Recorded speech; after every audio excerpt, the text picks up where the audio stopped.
I have a couple questions for you before we start. Have you ever had this happen before? Have you ever been unable to attend services? Maybe not to this extent, like I said, that we're in right now, but was there ever a time where Sabbath rolled around and I just can't get myself out of bed, or I don't feel like it today?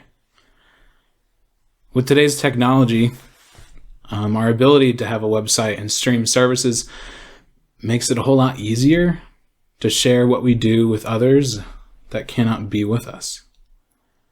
In this particular point in history, it helps us try to hold on to what little interaction we still have. But why do we have to come together? Why do we have to congregate? Couldn't we all just continue to stay at home, watch a sermon, or tune into a service elsewhere in the U.S., around the world, like we've been forced to do during this stay-at-home order? Couldn't we all continue to do this even after it's lifted? Is that fulfilling the command of keeping the Sabbath? Today we're going to go over some few points and figure out for ourselves how to answer this using the work already given to us within the Bible. So, easy place to start. Some of you may have already started to turn over there. We're going to turn to the command over in Leviticus 23.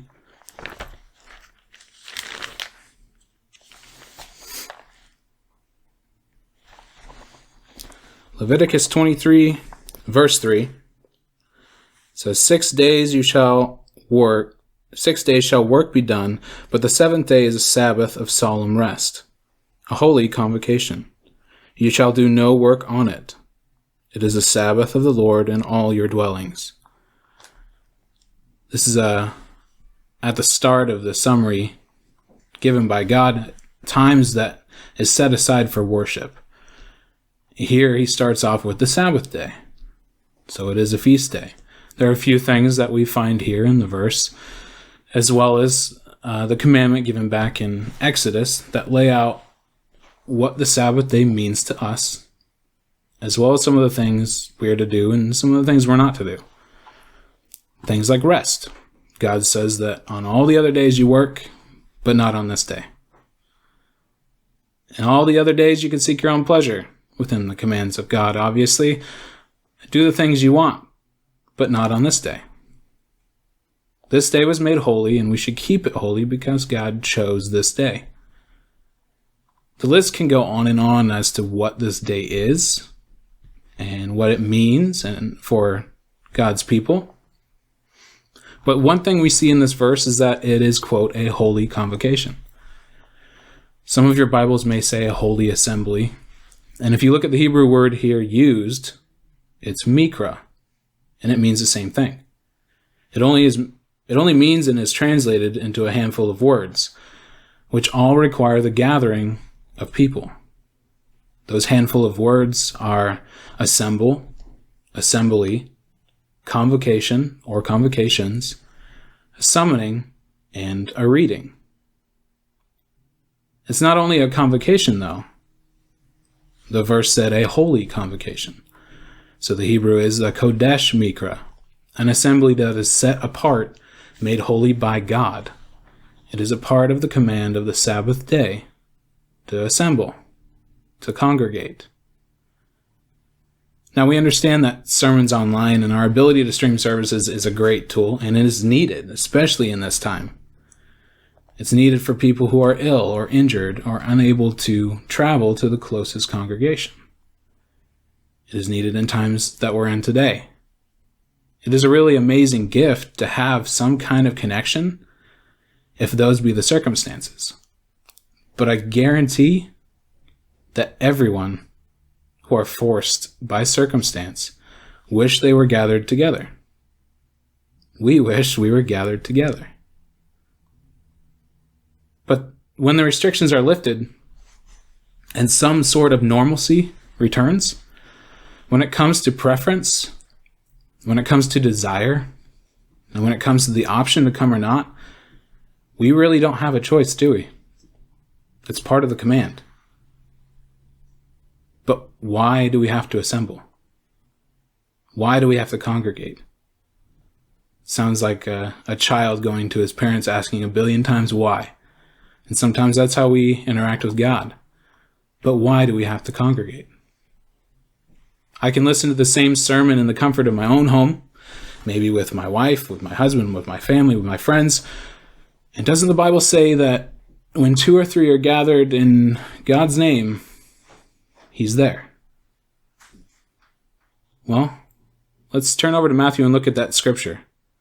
See if it belongs in this conversation. It's over in Matthew 18.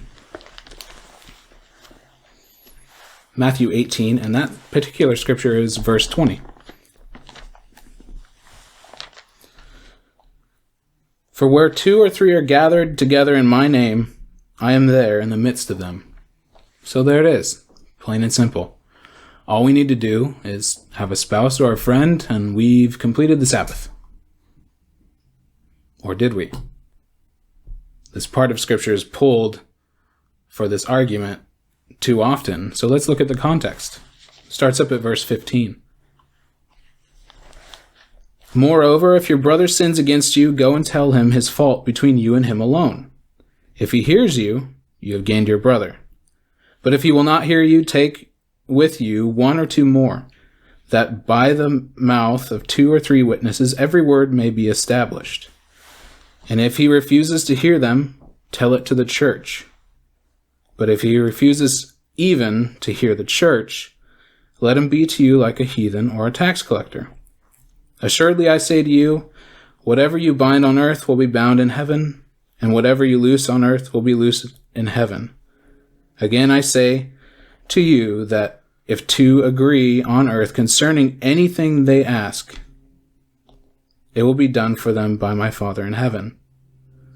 Then the verse 20, for where 2 or 3 are gathered together in my name, I am there in the midst of them. This small section in Matthew isn't even talking about congregating. It's not even talking about congregating for worship. Here it's explaining for us what to do when dealing with a sin.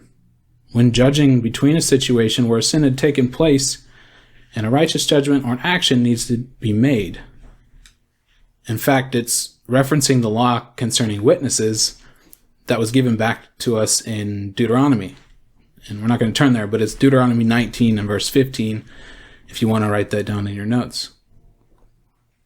But the thing that it's not doing here is talking about congregating for worship. The scripture doesn't belong in the conversation of Sabbath worship. So what is the benefit of driving 10, 20, 30, or more minutes every Sabbath to come together? Well, let's turn over to 1 Corinthians to sort of answer that. 1 Corinthians in chapter 12, it is a scripture we are pretty familiar with. 1 Corinthians 12, verse 12, for as the body is one and has many members, but all the members of that one body, being many, are one body also is Christ. We are one body. We're all different parts of that one body. Now, how well does that body work without all of its parts? Not well. Some of us lose an appendix over time. Some of us get our wisdom teeth pulled out. We can function without some parts of the body, but we're not whole. We're never whole. And we will never be whole again until that part, once removed, is returned. I'm going to ask you to do a little bit of experiment. If you have a notepad in front of you, it would really help. Draw a little circle in your notes. Not too big, maybe 1/4 of an inch. Once you have that circle, I want you to free up one hand. Put it up by your face. And only stick your pinky finger out. You got it? Now I want you to place that fingertip in the center of the circle that you just drew. You got it? All right, now what I want you to do is lift your hand back up. Close your eyes and try to put that fingertip back in the circle. How'd it work out? Were you able to get your finger back on that target? It's not so easy. It's not so easy. The task isn't as easy as we thought it was going to be when not all of the members of our body showed up for the lesson. Interesting. Now, still in 1 Corinthians in chapter 12, we'll drop down to verse 26. 1 Corinthians chapter 12 and verse 26, and we're going to read both 26 and 27. And if one member suffers, all members suffer with it. Or if one member is honored, all members rejoice with it. Now you are the body of Christ and members individually. We are the body of Christ. We make up the family of God. How can siblings of a family be a family without congregating? Without being next to one another, without laughing with one another, without irritating, without hurting, without crying, without growing with one another. Truth is, they can't. We can't. It's a bond that needs to be made together. And as much as we would like to think that the webcast is enough, the sermons that we listen to at home is enough, sadly, it isn't. And we feel that today. Let's turn over to our last scripture in Hebrews. Hebrews chapter 10. We're going to pick it up in verse 24. Hebrews chapter 10 and verse 24. And let us consider one another in order to stir up love and good works, not forsaking the assembling of ourselves together, as is the manner of some, but exhorting one another, and so much the more as you see the day approaching.